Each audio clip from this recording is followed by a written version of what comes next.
म नेपालको दुर्गम पहाडी रेन फरेस्टमा छु। यो क्षेत्र समुद्र सतहबाट करिब 2700 मिटरको उचाइमा छ।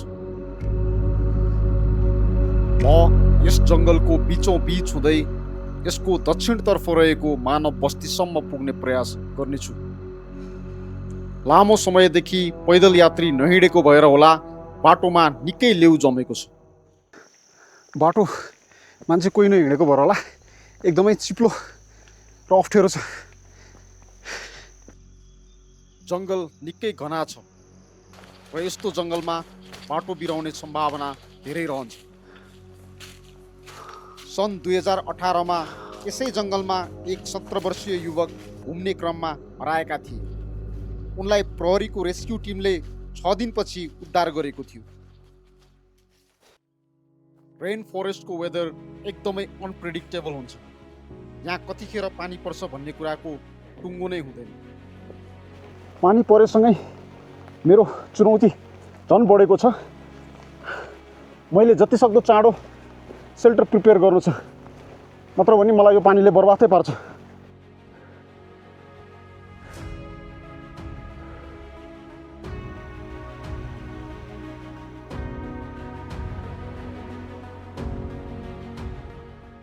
पानी पर्न चाहिँ रोकिसकेको छ र घाम लागिरहेछ। छिनमै घाम लाग्ने र छिनमै पानी पर्ने भइरहेछ।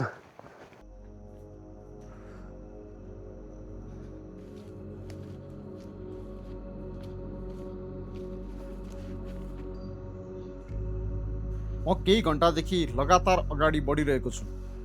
अब थकान र भोक दुवै महसुस हुन थालिसक्यो।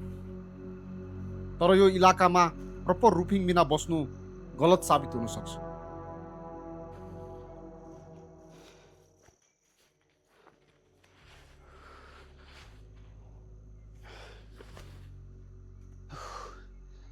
I'm going to set up my camp over here. यो ठाउँ चाहिँ समतल पनि छ र खुला पनि रहेको छ। यहाँको मौसमको कुनै पनि भरोसा छैन, पानी जति पनि खेर पर्न सक्छ। त्यसकारणले पहिला सुरु म सेल्टर बनाइहाल्छु।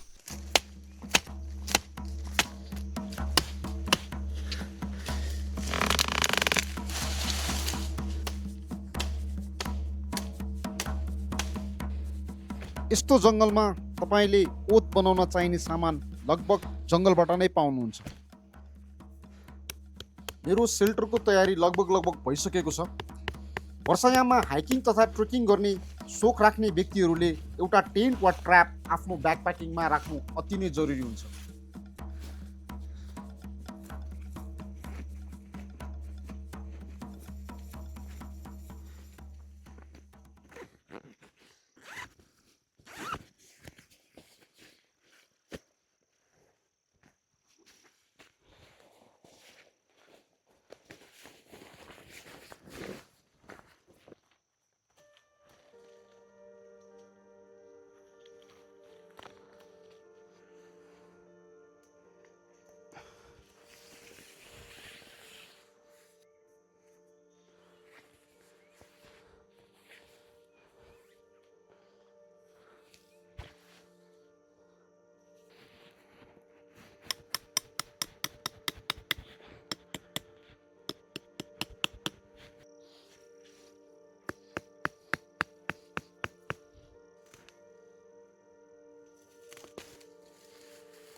वर्षाबाट बच्ने उपाय त भयो, अब केही खानेकुरा खान्छु।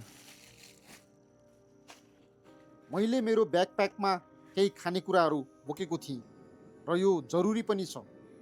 हामी आउटडोर एक्टिभिटिजको लागि निस्कदा आफ्नो कार्यक्रम अवधिभरलाई पुग्ने खानेकुरा बोक्नु एकदम राम्रो हुन्छ।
मिठो छ, एकदम मिठो छ। अब म यहाँबाट निस्कन्छु। साँझ पर्नुभन्दा अगाडि नै म बस्तीमा पुग्नुपर्छ। रातको समयमा यो जङ्गल छिचोल्न निकै गाह्रो हुन्छ।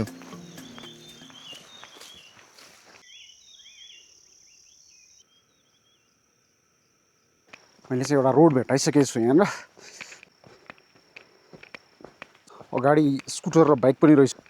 फाइनली आइ एम सेफ र म बस्तीमा आइसकेको छु। So see you next video.